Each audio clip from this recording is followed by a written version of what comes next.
Hello everyone, मैं आप सबको अपने YouTube channel English literature with G पर वेलकम करती हूँ। आज का जो हमारा टॉपिक है वो हमारे course 20th century fiction and non fiction का पार्ट है the path the mystics of Islam by Reynold A Nicholson. ये एक इम्पॉर्टेंट और बहुत ही इंटरेस्टिंग टॉपिक है जिसमें हम लोग देखेंगे कि दी पाथ क्या है और द मिस्टिक्स ऑफ इस्लाम क्या चीज़ है। रेनल्ड ए निकल्सन की ये एक बुक है द मिस्टिक्स ऑफ इस्लाम, जो कि बेस करती है स्टेजेस ऑफ सूफिज़म, यानी कि तसव्वुफ़ की स्टेजेस पे बेस करती है। एक बुक से ली गई है। उस बुक का नाम है अल-लुमा फ़ी तसव्वुफ़ और ये बुक लिखी है सिराज तूसी ने। रेनल्ड ए निकल्सन के बारे में सबसे पहले जानते हैं कि रेनल्ड ए निकल्सन कौन है। रेनल्ड ए निकल्सन में जो ए है, रेनल्ड एलन निकल्सन 1868 में पैदा हुए थे और इनकी डेथ 1945 में हुई थी। इस्लामिक स्कॉलर हैं, उसके अलावा पर्शियन स्कॉलर भी हैं और अर्ली 20th सेंचुरी के ग्रेटेस्ट स्कॉलर हैं। एमिनेंट इंग्लिश ओरिएंटलिस्ट भी हैं और यानी कि बहुत इस्लामिक लिटरेचर और इस्लामिक मिस्टिसिज्म के स्कॉलर हैं। वाइडली इनको रिगार्ड किया जाता है कि ये एक ट्रांसलेटर भी हैं। इन्होंने रूमी की बहुत सारी बुक्स को ट्रांसलेट किया है इंग्लिश में। उसके अलावा इन्होंने दाता गंज बख्श की बुक्स को भी ट्रांसलेट किया है। उसके अलावा ये रीडर्स को एक इजी अप्रोच देते हैं इस्लामिक मिस्टिसिज्म को स्टडी करने की। ठीक है, अब हम लोग देखेंगे कि मिस्टिक्स ऑफ इस्लाम है क्या। सबसे पहले हमारे पास आ जाता है इंट्रोडक्शन। निकल्सन कहते हैं कि मिस्टिक्स ऑफ इस्लाम जो है ये उसकी वेस्ट की सबसे पहली बुक है। हम मुस्लिम हैं, हम लोग अच्छे से समझ सकते हैं कि मिस्टिसिज्म क्या है, तसव्वुफ़ क्या है, सूफिज़म क्या है, सूफ़ी कौन होता है, ये सारे कॉन्सेप्ट जो हैं हम लोग तो अच्छे से समझ सकते हैं। लेकिन वेस्ट में सबसे पहली बुक है वो कौन सी, मिस्टिक्स ऑफ इस्लाम, जो किसने लिखी है, रेनल्ड ए निकल्सन ने। और हम लोग जानते हैं ये किस बुक के ऊपर बेस करती है, अल-लुमा के ऊपर बेस करती है, सिराज तूसी की बुक। ठीक है, अल-लुमा फ़ी तसव्वुफ़ ये बुक है, उसके ऊपर ये बेस कर रही है। अच्छा, अब इस बुक में जो है क्या चीज़ बताई गई है, इसमें ना स्पिरिचुअल एस्पेक्ट्स बताए गए हैं इस्लाम में। इस्लाम के स्पिरिचुअल एस्पेक्ट्स बताए गए हैं कि किस तरह से एक इस्लाम में एक हमें सेपरेट सा वे बताया जाता है, एक पाथ बताया जाता है वो उन लोगों के लिए जो अपने गॉड से, अपने क्रिएटर के करीब होना चाहते हैं और उसका लव और उसकी अफेक्शन हासिल करना चाहते हैं। तो वो किन किन स्टेजेस से कौन सा वो पाथ जब वो अख्तियार करेंगे, जब कौन से पाथ के ऊपर जब वो चलेंगे तो किस तरह से उनको गॉड का जो लव है वो मिल जाएगा। ये तो हो गया जी इसका इंट्रोडक्शन। अब हम लोग देखते हैं कि ये जो हमारे पास मिस्टिसिज्म है, असल में ये मिस्टिसिज्म है क्या। मिस्टिसिज्म जो है ये दो चीज़ों के ऊपर बेस करती है, पहले तो प्रैक्टिकल और दूसरा फिलोसफिकल। प्रैक्टिकल हम लोगों को पता है कि जो चीज़ हम पढ़ रहे होते हैं ना, सपोज दैट अगर हमें एक फ़िलासफ़ी दी गई है तो जब हम उसके ऊपर अमल नहीं करेंगे, जब तक उसको खुद करके नहीं देखेंगे, उसको प्रैक्टिकली नहीं इम्प्लीमेंट करेंगे तो उस चीज़ का कोई फ़ायदा नहीं होगा। तो पहले हमें यहाँ पे फ़िलासफ़ी दी जाती है मिस्टिसिज्म में, उसके अलावा प्रैक्टिकल करवाए जाते हैं कि जो चीज़ हमें सिखा रहे हैं, पढ़ा रहे हैं, वो हमें इम्प्लीमेंट करनी है अपने आप के ऊपर, वो करके दिखानी है। और उसके अलावा ये विज़डम बेस्ड होती है। अब इसमें क्या होता है कि ये एक इस तरह की फ़िलासफ़ी है जिसमें हम लोग अपने इनर सोल को प्योरीफाई करते हैं, प्योरीफिकेशन ऑफ इनर सोल, जो कि किन चीज़ों के ऊपर बेस करती है, दो चीज़ों के ऊपर बेस कर रही है, प्रैक्टिकल के ऊपर और फ़िलासफ़ी के ऊपर। ये तो हो गई इसकी डेफिनेशन। अब हम लोगों ने देखा है कि 1914 में ये बुक जो है वो पब्लिश हुई थी, जिसमें हमें इंट्रोडक्शन दिया गया था, सूफिज़म का भी इंट्रोडक्शन दिया गया था, इनर प्योरीफिकेशन, इनर सोल का इंट्रोडक्शन दिया गया था इस बुक में, मिस्टिक्स ऑफ इस्लाम में। और इस बुक में एक ब्रॉड आउटलाइन दी जाती है सूफिज़म के बारे में, जो कि डिस्क्राइब करती है की प्रिंसिपल्स और मेथड्स को। उसके अलावा इनर लाइफ के जितने भी कैरेक्टरिस्टिक्स हैं उसके बारे में यहाँ पे डिटेल में बताया गया है कि किस तरह से जो मुस्लिम्स हैं, और हर यानी कि मुस्लिम्स वो भी हर क्लास के, ये नहीं है कि ये स्पेसिफिक क्लास के लिए होगा ये मिस्टिसिज्म, नहीं, मुस्लिम, इसके लिए शर्त क्या लाजमी है, इंसान मुस्लिम हो और किसी भी क्लास का हो तो वो क्या कर सकता है, इस कंडीशन को यानी और इस चीज़ को अपने ऊपर इम्प्लीमेंट कर सकता है, अपनी इनर सोल को प्योरीफाई कर सकता है और इनवर्ड जो एक इनर कनेक्शन है वो अपने क्रिएटर के साथ बिल्ड कर सकता है। अब इस बुक के अंदर 6 चैप्टर्स हैं, हम लोग देखेंगे कि कौन कौन से 6 चैप्टर्स हैं। ये जो 6 चैप्टर्स हैं ये उस बुक से लिए गए हैं जो बुक में बताए गए थे हम लोगों को अल-लुमा में। तो उसी के ऊपर बेस करके ये जो मिस्टिक्स ऑफ इस्लाम है इसमें 6 चैप्टर्स बताए गए हैं। पहले नंबर पे हमारे पास दी पाथ, दूसरे नंबर पे हम लोगों के पास है इल्यूमिनेशन एंड एक्सटेजी, तीसरे नंबर पे है दी नोसिस, जिसे हम लोग मार्फत के नाम से जानते हैं, और उसके अलावा है हमारे पास दी नोसिस के अलावा है डिवाइन लव, और डिवाइन लव के बाद एक जो फिफ्थ वन है वो है saints and miracles. Saints and miracles हम लोगों को पता है कि सेंट्स जो होते हैं वो सूफ़ी होते हैं। मिरेकल्स क्या होते हैं कि जब वो एक सूफ़ी बन जाते हैं, सेंट्स जो होते हैं सूफ़ी सेंट्स, तो जब वो यानी कि उस स्टेज के ऊपर पहुंच जाते हैं कि उनका जो डिवाइन लव है वो बहुत ही ज़्यादा स्ट्रॉन्ग हो जाता है, तो वो क्या करते हैं, मिरेकल्स परफॉर्म करते हैं। उसके बाद है जी दी यूनिटिव, यानी कि फ़ना फ़िल हक़ का जो उनका सफ़र है वो ख़त्म हो जाता है कि वो उनका एक मतलब कि अपनी ज़ात को फ़ना कर देते हैं। किस वजह से, अल्लाह ताला से के अपने क्रिएटर के गॉड के अफेक्शन हासिल करने के लिए। तो एंड पे उनकी जो यूनियन है वो गॉड के साथ हो जाती है, यानी कि वो अल्लाह ताला के साथ मिल जाते हैं, उनकी मुलाकात हो जाती है। अब ये तो हो गए हमारे पास इस बुक के, यानी कि द मिस्टिक्स ऑफ इस्लाम जो है, इसमें जो चैप्टर्स दिए गए थे वो तो हो गए कंप्लीट। हम लोग क्या पढ़ रहे हैं, दी पाथ। अब दी पाथ क्या है, अगर उसको हम डिफ़ाइन करें तो उसकी डेफिनेशन है मिस्टिकल पाथ और Islamic mysticism that is that which emphasizes introspection and spiritual closeness with Allah. अब यहाँ पे दोबारा से वही बात आ गई है, जैसे हम लोगों ने देखा था कि मिस्टिसिज्म में क्या होता है, यहाँ पे दोबारा वो कहते हैं स्पिरिचुअल क्लोजनेस है अल्लाह ताला के साथ, जिसमें हम क्या काम करते हैं, अपना इनर जो कनेक्शन है वो बिल्ड अप करते हैं। अब उस पूरे का पूरा वो इनर कनेक्शन बिल्ड करने के लिए हम जिस पाथ के ऊपर चलते हैं या जो प्रैक्टिकल्स करते हैं, जो इम्प्लीमेंटेशन अपने ऊपर करते हैं, वो हम लोग इस पाथ में देखेंगे। अच्छा जी, ये जो पाथ है ये डील करता है first portion of three fold journey, यानी कि ये जो बुक है ना मिस्टिक्स ऑफ इस्लाम, इसका थ्री फोल्ड जो पोर्शन है वो इसी दी पाथ में ही है। अब इसमें हमें बताया जाता है नॉसिस, यानी कि मार्फत जो है वो किस तरह से हासिल कर सकता है इंसान। ये एक ऐसा ट्रुथ है, और यानी कि दीपाथ में हम मार्फत और ट्रुथ दोनों को मिला के एक क्वेस्ट बताई जाती है रियलिटी की, ठीक है। यानी कि अब जो भी बंदा ये अपने ऊपर इम्प्लीमेंट करना चाहता है, मिस्टिसिज्म का जो पाथ है वो अगर उसके ऊपर चलना शुरू कर देता है, उसे कबूल करता है, उसे एक्सेप्ट करता है, तो वो रियलिटी की तरफ उसका जो सफ़र होगा वो सिम्बॉलिकली किस तरह से होगा कि उसकी क्वेस्ट है किस चीज़ की, ट्रुथ की क्वेस्ट है, ठीक हो गया। वो सर्च में जाएगा, अल्लाह ताला की तलाश करेगा और फिर अपना इनर कनेक्शन जो है वो बिल्ड करेगा। मिस्टिक्स जो हैं वो हर रेस और क्रीड के भी हो सकते हैं। मैंने आपको बताया है ना कि ये ज़रूरी नहीं है कि किसी ख़ास क्लास का ही बंदा जो है वो मिस्टिसिज्म बन सकता है। अच्छा, बाज़ लोगों को ना ये गलत फहमी थी, वो एक मिसअंडरस्टूड कॉन्सेप्ट है कि ये जो मिस्टिसिज्म है या फिर जो सूफिज़म है, सूफिज़म को तो खैर हम साइड पे ही रखते हैं, कि मिस्टिसिज्म जो है एक सेक्ट है इस्लाम का। नहीं, ये कोई फ़िरका नहीं है, बल्कि ये एक्चुअली ये एक ब्रॉडर स्टाइल है। किस चीज़ का, वर्शिप का, इबादत का एक ब्रॉडर स्टाइल है, जिसमें हम क्या करते हैं, डायरेक्ट करते हैं और अटेंशन, इनवर्ड जो अटेंशन है वो हम लोग गेन करते हैं और अल्लाह ताला के साथ अपना कनेक्शन जो है वो स्ट्रॉन्ग करते हैं और उसे बिल्डअप करते हैं, ठीक है। ये एक कोई सेक्ट नहीं है। Mystics of every race and creed have described the progress of the spiritual life as a journey.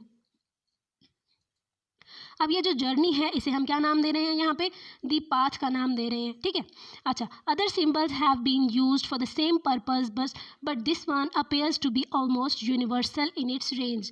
अब बहुत सारे सिंबल्स यूज़ करते हैं, कोई कहता है कि सेंट्स होते हैं, कोई कहता है सूफ़ी होते हैं, कोई कहते हैं मिस्टिक्स होते हैं। तो मिस्टिसिज्म जो है इसके बहुत सारे यानी कि यूनिवर्सल नेम भी हैं और उसकी रेंज भी डिफरेंट है। लेकिन हम लोग क्या किस चीज़ के बारे में बात कर रहे हैं कि ये जो स्पिरिचुअल प्रोग्रेस है और ये जो स्पिरिचुअल लाइफ की ये जो जर्नी है ये क्या कहलाती है, दी पाथ कहलाती है, जिसे हम आप डिटेल से देखने वाले हैं। अब इसमें हम देखेंगे कि सूफ़ी कौन होता है, who is Sufi and what is the path of सूफ़ी। क्योंकि हम लोगों ने बात की है ना कि ये जो मिस्टिक्स होते हैं उन्हें क्या कहते हैं, वो सेंट्स होते हैं। अच्छा, सूफ़ी सेंट्स ये एक ही बात हो गई है। अब सूफ़ी कौन होता है, सूफ़ी जो है a man who sets out to seek Allah and rejects all the worldly pursuits, he calls himself a सालिक, he advances by slow stages. अच्छा, अब वो शख्स जो दुनिया के तमाम कामों को छोड़ देता है और अपने जो क्रिएटर है, अपना जो गॉड है, सिर्फ उससे अपना जो कनेक्शन है वो बिल्ड करने के लिए सारी चीज़ें छोड़ देता है और अपने आप को क्या कहलाता है, वो कहता है कि मैं एक सालिक हूँ, यानी कि ट्रैवलर हूँ। और वो ट्रैवल किस चीज़ के लिए कर रहा होता है, अब हम वो देखेंगे कि वो अपने आप को सालिक कहता है कि वो किस चीज़ की तलाश में है, वो मतलब कि तालिब है, वो तलाश कर रहा है किस चीज़ को, यानी कि ट्रुथ को और अल्लाह ताला के साथ वो अपना कनेक्शन जो बिल्ड करना चाहता है उसके लिए। अब वो डिफरेंट स्टेजेस से गुजरता है, स्टेजेस को क्या हम क्या कहते हैं कि वो डिफरेंट मकामात से गुजरता है, तब जाकर वो एक सेंट और सूफ़ी बन जाता है, ठीक है। अब ये जो उसका इसकी स्टेजेस हैं मकामात से, अब उन मकामात के ऊपर जो उसका पाथ है तो वो क्या कहलाता है, तरीका कहलाता है। अब ये जो सारा कुछ हो रहा है यानी कि उन स्टेजेस और उस पाथ से यानी कि तरीके से गुजर कर जो उसका गोल है वो क्या है, उसकी गोल है यूनियन विद द रियलिटी, यानी कि फ़ना फिल हक के लिए वो सारा कुछ कर रहा है। अब ये इस रास्ते के ऊपर चलने वाला तरीका और मकामात से गुजरने वाला ये जो इंसान है फ़ना फिल हक की तलाश में, वो क्या कहलाता है, सूफ़ी कहलाता है। अब ये जो सूफ़ी है वो उस पर इसकी जो पर्सनल और जो स्पिरिचुअल लाइफ होती है ना सूफ़ी मास्टर की, ठीक है, अब उसे हम करेक्टराइज करते हैं कि ये अनटायरिंग मिस्टिकल सर्च है for the union with divinity and all of the creation. अब ये जो हम लोगों ने अभी बात की है ना कि सूफ़ी जो है वो तमाम जो वर्ल्डली परसूट्स हैं वो छोड़ देता है।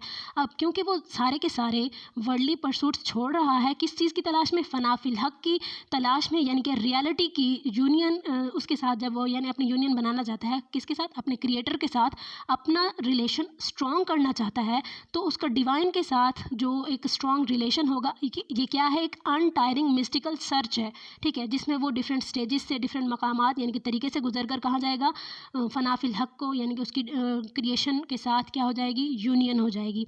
अब हम लोग देखेंगे स्टेजेस कौन कौन सी हैं सूफीज़म की। अच्छा, अब उसी किताब अल-लुमा से हम लोगों ने देखा था कि जो किसने लिखी है, अल-लुमा फ़ी तसव्वुफ़, सिराज तूसी की जो बुक है जो कि ट्रांसलेट की गई है, रेनल्ड ए निकल्सन ने ट्रांसलेट की है मिस्टिक्स ऑफ इस्लाम के नाम पर।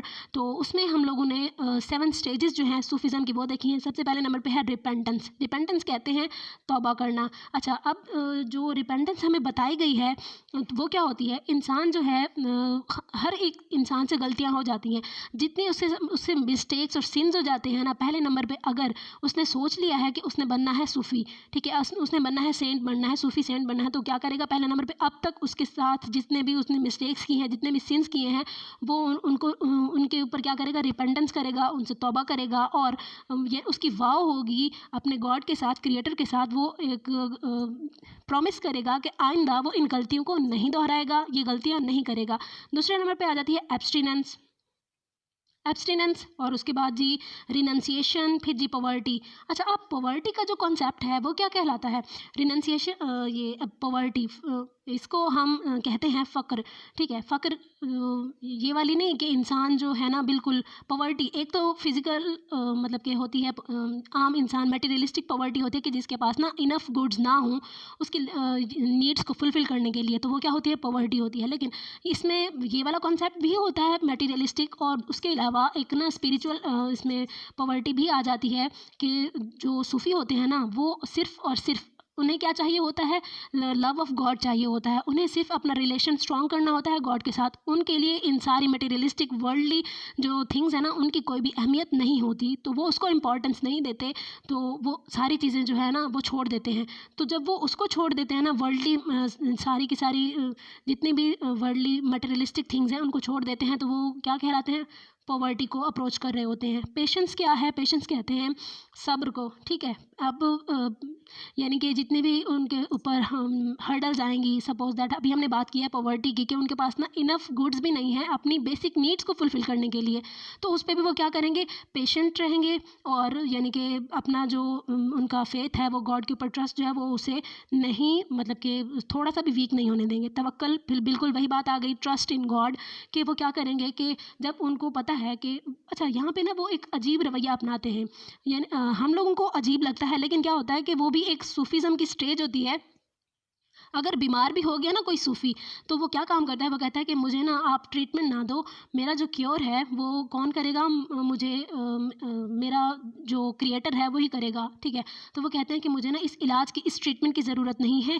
तो उसका जो तवक्कल है वो किसके ऊपर होता है, trust in God. Trust in God जो है वो उसको किस चीज़ की तरफ लाता है, तवक्कल की तरफ। ये कौन सी किसकी स्टेज है, सूफीज़म की स्टेज है। अब सेटिस्फेक्शन जो है, सेटिस्फेक्शन कहते हैं इत्मीनान को, यानी कि अब ये सारी चीज़ें जो है, पेशेंस भी आ गया इसमें, पॉवर्टी भी आ गई, तो जितनी भी हर्डल्स आई हैं, हार्डशिप्स आई हैं, वो सारी की सारी सफ़र की हैं, सारी की सारी सफरिंग्स जो हैं किसके साथ, पेशेंस के साथ। वो क्यों सारी की सारी वो सफ़र कर रहा है, तो ये सारी उसकी सफरिंग्स जो हैं उसको सेटिस्फेक्शन दे रही हैं। अगर वो इन तमाम तकलीफ़ों को बर्दाश्त करेगा तो बदले में उसे क्या मिलेगा, लव ऑफ गॉड मिलेगा। तो ये चीज़ उसे क्या दे रही है, सेटिस्फेक्शन दे रही है। ये तो हो गए हमारे पास स्टेजेस। अब यहाँ हम देखेंगे कि इसके साथ साथ ही सूफीज़म में कुछ स्टेट्स भी बताई गई हैं।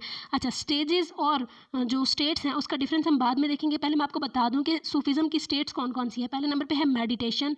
मेडिटेशन जिसे हम मराकबा भी कहते हैं। मेडिटेट करते हैं कि सूफ़ी जो है वो अपने यानी कि इनर वर्ल्ड को या अपनी सोल को या फिर अपने ब्रेन को कंट्रोल करने के लिए वो क्या करते हैं, मेडिटेशन करते हैं। नियरनेस टू गॉड, वो क्या करते हैं, कोई भी उनकी परफॉर्मेंस होती होंगी जो वो परफॉर्म करते होंगे या फिर उनकी जितनी भी इबादत वो करते हैं तो वो क्या होती है, नियरनेस टू गॉड, लव।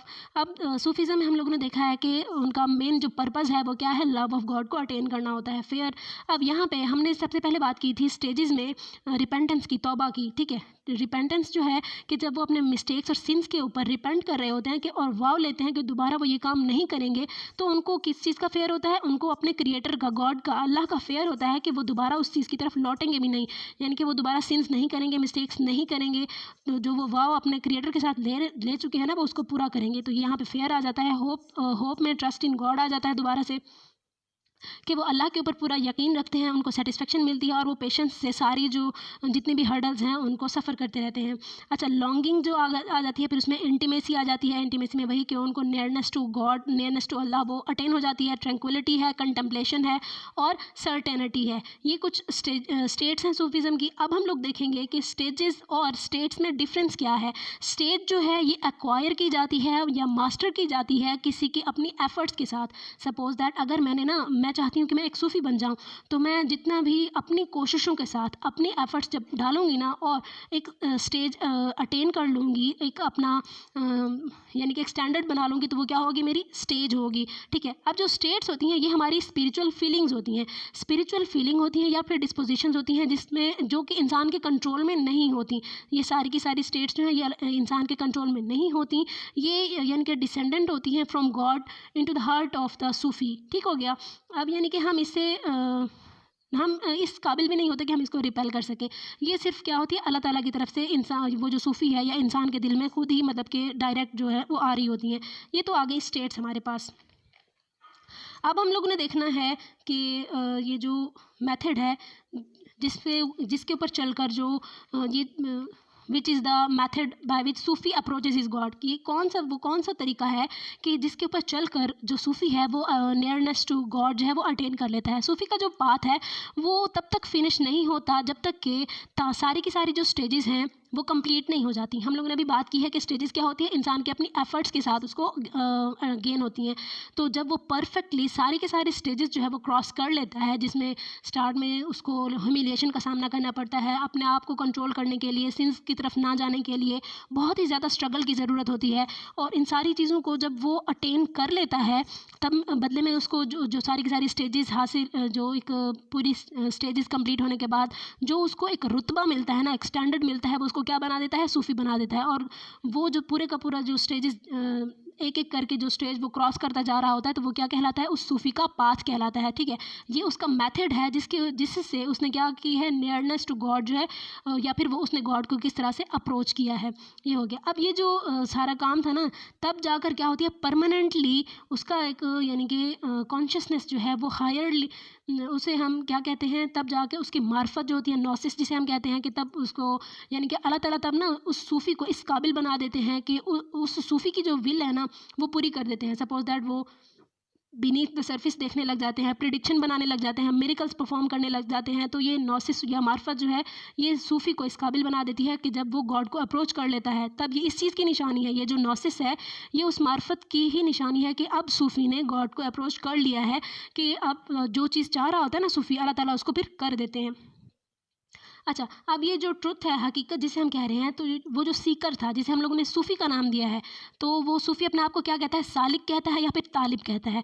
तो वो क्या बन जाता है, नोअर बन जाता है। नोअर यानी कि अब हम लोगों ने कहा ना कि वो प्रेडिक्शंस बना सकता है, मिरेकल्स परफॉर्म कर सकता है। तो वो प्रेडिक्शन जब देता है तो वो क्या बन जाता है, नोअर बन जाता है, नॉस्टिक बन जाता है।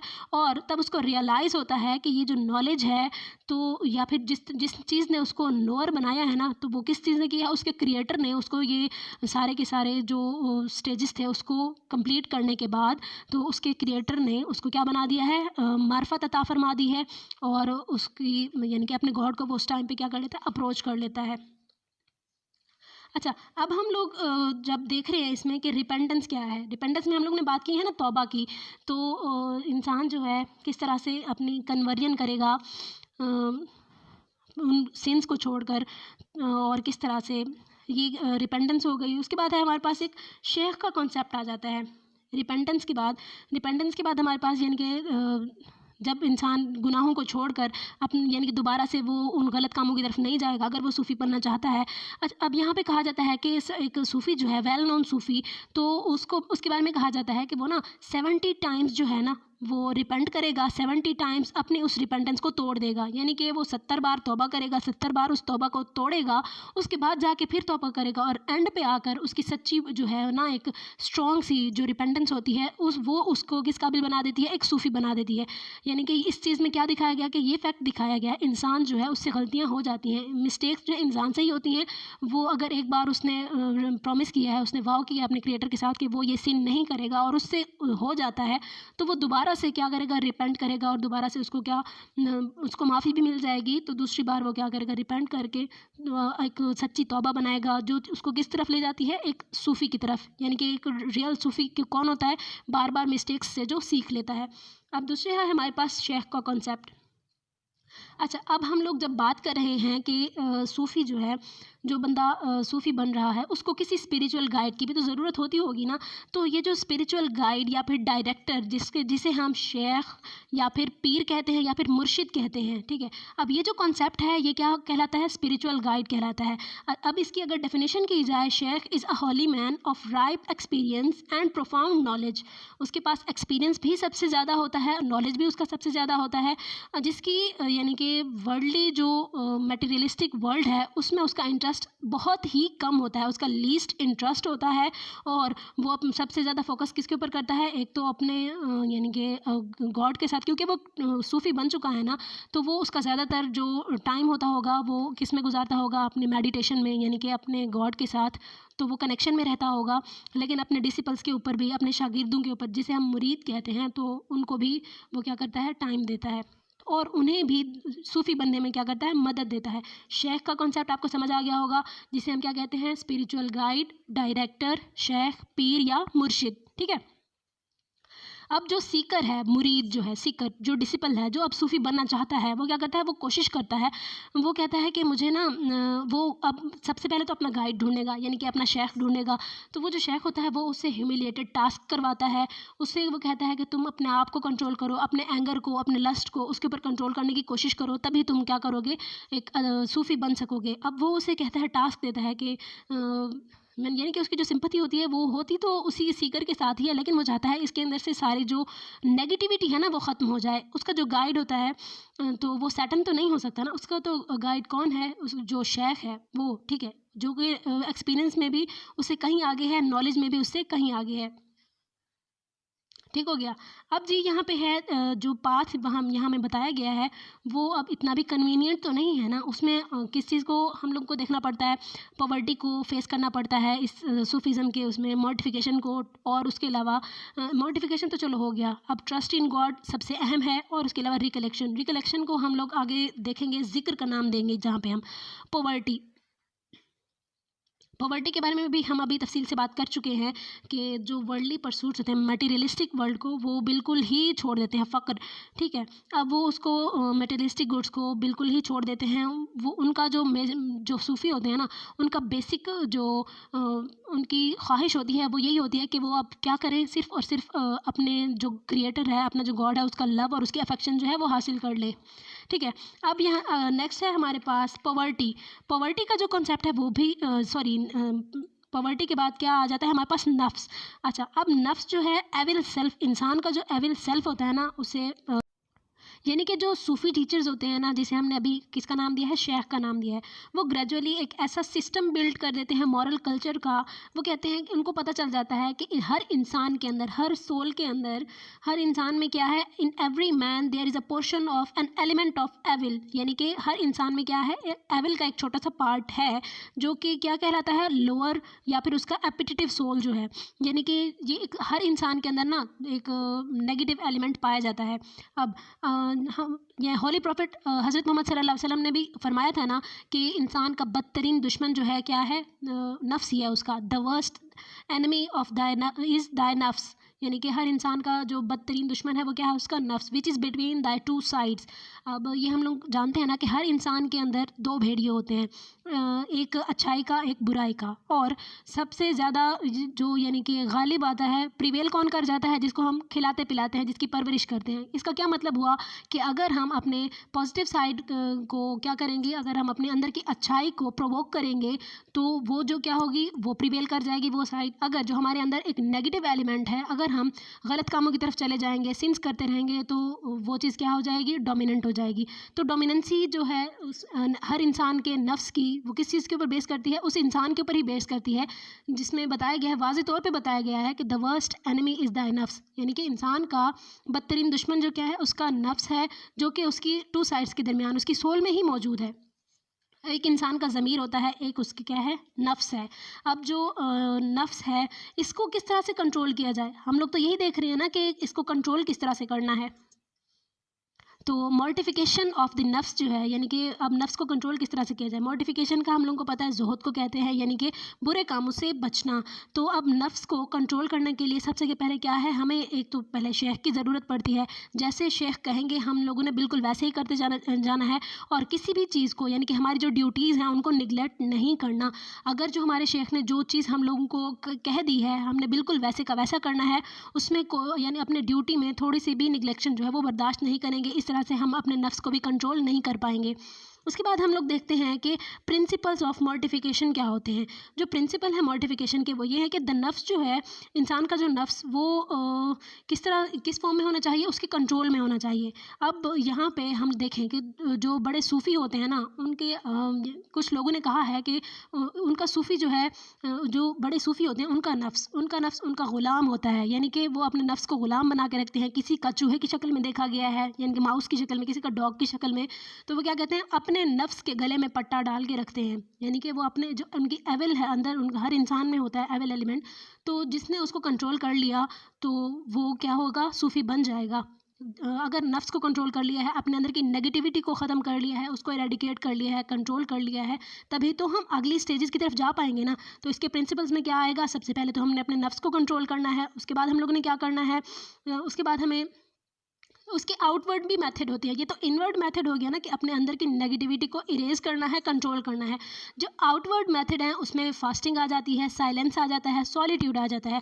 फास्टिंग क्या होती है कि अच्छा हाँ, ये भी हम लोगों ने देखा है कि जो सूफ़ी होते हैं ना, वो ज़्यादातर रोज़े रखते रहते हैं, नफली रोज़े। फ़र्ज़ तो जितने हैं वो तो सभी रखते हैं, जो नफली रोज़े हैं वो ज़्यादातर वो रखते रहते हैं। उससे क्या होता है, एक तो उनको अपने अंदर के नफ्स को कंट्रोल करने में मदद मिलती है, दूसरा वो उनकी जो स्टेजेस हैं वो भी, उनका जो कनेक्शन है वो भी बेटर बिल्टअप हो जाता है। साइलेंस आ जाती है, यहाँ पे खामोशी इबादत है। सॉलिट्यूड क्या है कि जब ये सॉलिट्यूड किस मायने में आ जाती है, मेडिटेशन में, कि इंसान जब मेडिटेट करता है ना साइलेंस में जाकर, तब उसका जो कनेक्शन है गॉड के साथ, तो उसका डिवाइन जो कनेक्शन है वो तब ही ज़्यादा स्ट्रॉन्ग होता है। अब है हमारे पास trust in God. Trust in God तवक्कल किसे कहते हैं, तवक्कल ये एक एक्सट्रीम फॉर्म है ट्रस्ट की एक्सट्रीम फॉर्म है, जिसमें हम क्या करते हैं कि इंसान जो है अपने सारे के सारे उसके जो भी ख़यालात होते हैं या उसकी पैसिविटी है, वो हर चीज़, हर अपने सारे उसके पर्सनल जितने भी इश्यूज़ हों, वो सारे किसके ऊपर, अल्लाह ताला के ऊपर छोड़ देता है। जब वो गॉड के ऊपर ट्रस्ट कर लेता है तब वो उस चीज़ की टेंशन नहीं लेता। ठीक है, वो कहता है कि अब तो ये जब उसके हाथ में चला गया है ना, अब अगर ये गॉड के हाथ में चला गया, अब तो मेरा काम बिल्कुल हो ही जाएगा। ठीक है, अब यहाँ पे कौन सी चीज़ मैटर करती है, ट्रस्ट मैटर करता है। जब ट्रस्ट होगा, तवक्कल होगा गॉड के ऊपर, तब क्या होगा, सूफ़ी जो होते हैं तभी वो कहते हैं कि बड़े बड़े काम जो हैं वो कर सकते हैं। ठीक है, एवरीडे लाइफ के तमाम मामलात, यानी कि जो छोटे छोटे मैटर्स होते हैं ना इंसान के एवरीडे लाइफ के, वो भी वो कहते हैं कि अल्लाह ताला के सुपुर्द कर देने चाहिए। मिसाल के तौर पर अगर किसी के पास फूड नहीं है तो वो ये नहीं करेगा कि खुद जाए ट्रेड करे, हायर करे, कुछ ऐसा करे, या फिर वो फार्मिंग करे। तो वो ऐसा नहीं करते, जो सूफ़ी होते हैं वो ऐसा बिल्कुल नहीं करते। वो ना खामोशी से बैठे रहते हैं, मतलब कि अपना गॉड के साथ ही जो कनेक्शन है वो बिल्ड करते रहते हैं। वो कहते हैं कि जिसने हमें जो क्रिएटर है इस यूनिवर्स का, जिसने हर चीज़ बनाई है, वो क्या करेगा, हम लोगों को हमारे हिस्से का जितना भी है हमारी फूड है वो हम तक पहुंचाएगा, हमारे हिस्से का रिस्क जो है वो हम तक पहुंचा देगा। बिल्कुल वैसे ही जैसे ना वो बर्ड्स को उन तक पहुंचा देता है। अब बर्ड्स जो है ना ही वो फार्मिंग करते हैं ना ही वो ट्रेड करते हैं, फिर भी तो उनको उनका खाना मिल जाता है, तो हमें भी मिल जाएगा। तो ये चीज़ किस चीज़ को जाहिर करती है, ये ट्रस्ट इन गॉड यानी कि तवक्कुल को जाहिर कर रही है। ठीक है। अब जी द होली प्रॉफिट सल्लल्लाहु अलैहि वसल्लम said trust in God and tie the camel's leg. अब ये बहुत बड़ी बात है, किसकी मिसाल है, तवक्कुल की मिसाल है। रिकलेक्शन किसे कहते हैं, जिक्र को कहते हैं। अब हम लोगों ने देखा है ना कि जो सूफ़ी होते हैं वो क्या करते हैं, कोई जिक्र करते रहते हैं। उनकी ना कुछ प्रैक्टिसेस होती हैं, वर्शिप जिस तरह से हर एक उसमें सेक्ट में आ जाती है ना, सेपरेट वर्शिप आ जाती है। तो जो सूफ़ी होते हैं वो भी ऑल द टाइम वो जिक्र करते रहते हैं, जिसे हम क्या कहते हैं, टर्म जो जिक्र है वो रिकलेक्शन के ही मीनिंग में आ जाती है। जिसे कहा गया है कि द कुरान में क्या कहते थे, thinking of the Quran that the faithful are commanded to remember God often. यानी कि वो लोग जो क्या करते हैं, जिक्र करते रहते हैं, वो उनका जो अल्लाह ताला के साथ कनेक्शन है वो क्या होता है, स्ट्रॉन्ग हो जाता है। ठीक है। अब यहाँ पे एक मैं आपको मिसाल अगर दूँ तो एक सूफ़ी को ये जो एक कौन थे, सूफ़ी, उन्होंने ना अपने एक शागिर्द से यानी कि शेख ने अपने एक शागिर्द से कहा है कि आप ना हर टाइम आप अल्लाह अल्लाह का जो है ना जिक्र करते रहो। ठीक है। अब वो अल्लाह अल्लाह का ऑल द टाइम जिक्र करते रहे हैं। फिर जी पूरा दिन, पहले उनको किस किस चीज़ का कहा गया था कि पूरा दिन वो अल्लाह अल्लाह का जो है वो जिक्र करते रहे। पूरा दिन हो गया, शेख से कहा शेख मेरी आदत बन चुकी है कि मैं पूरा दिन अल्लाह अल्लाह जिक्र करता रहता हूँ। शेख ने कहा पूरी रात में करते रहो। अच्छा, उनकी इस तरह से आदत बनी कि वो पूरी रात फिर वो अल्लाह अल्लाह का जिक्र करते रहते थे। अब ये आदत किस चीज़ में आई कि जब वो सो रहे होते थे ना, तब भी उनकी ज़बान के ऊपर यही जिक्र यानी कि अपने आप उनकी टंग जो है वो चलती रहती थी, अल्लाह अल्लाह का वो जिक्र होता रहता था। अच्छा, एक दिन ऐसा क्या हुआ है कि उनका सर के ऊपर ना लकड़ी लगी। अब लकड़ी जो इस तरह से लगी कि खून निकलने लग गया, तो वो जो खून निकला है उसके ऊपर भी क्या लिखा हुआ था, अल्लाह अल्लाह लिखा हुआ था। अब ये जो मार्फत है, ये मकाम किस तरह से हासिल हुआ है कि उन्होंने इस कदर यानी कि जिक्र किया है कि क्या चीज़ आ गई है, उनके यानी कि ब्लड में भी पायर्स कर गया है वो जिक्र। ठीक हो गया। अब यानी कि एक और एग्ज़ाम्पल है इस रिकलेक्शन की, और तो उसमें बताया गया है कि एक जो यानी कि स्पोकन या फिर साइलेंट भी तो हो सकता है ना जिक्र, जिसमें हम एक में मेडिटेशन देखते हैं, दूसरा क्या करते हैं, इस जिक्र को देखते हैं। और ये जो जिक्र है इसमें एक तो अल्लाह अल्लाह का आ गया, दूसरा ला इलाहा इल्लल्लाह और सुबहान अल्लाह, ये भी जिक्र होते हैं। ठीक है। अब इसके बाद है हमारे पास मेडिटेशन क्या होती है, मराकबा जिसे हम कहते हैं। अब वो सेल्फ कंसंट्रेशन जो है, एक इस तरह की वर्शिप जिसमें हम अल्लाह ताला के बिल्कुल ही करीब होते हैं, वो क्या कहलाती है, मेडिटेशन कहलाती है। अब मेडिटेशन की एक परफेक्ट एग्जांपल मैं आपको दूँ कि एक अबू सईद जो थे ना, जो सूफ़ी थे, उनकी यानी कि इतने ज़्यादा वो मेडिटेट, इतना मराकबा उनका मजबूत था कि उनके बॉडी का कोई भी हेयर जो है वो एक बाल भी उनका हिल नहीं रहा होता था। तो ये किस चीज़ की एक परफेक्ट एग्जांपल है कि वो मेडिटेशन में भी इतना आगे जा चुके थे मराकबे में, कि जब वो मराकबे में होते थे तो तब उनका यानी कि जिस्म का कोई भी बाल हरकत नहीं कर रहा होता था। उन्होंने कहा था कि मैंने ये चीज़ किससे सीखी है, एक बिल्ली से सीखी है। जब ना वो अपने शिकार के ऊपर नज़रें जमाए बैठी होती है, किसके ऊपर, एक चूहे के गिर्द, जब वो नज़रें जमा के बैठी थी ना उसके चूहे के बिल के गिर्द, तब मैंने उसको देखा था कि उसके जिस्म का एक बाल भी नहीं हिल रहा था। यानी कि उसने इतना मतलब कि कॉन्सनट्रेट किया हुआ था। तब मैंने उससे सीखा कि मेडिटेशन इंसान को भी इस तरह से करनी चाहिए कि उसके एक एक बाल भी उसके जिस्म का वो किस में हो, अल्लाह ताला के साथ कनेक्शन में हो। तो ये हमारे पास हो गया रिकलेक्शन। अब हमारे पास एंड पे आ जाता है कंक्लूजन। हमारा जो टॉपिक है वो यहीं पे कंप्लीट हुआ।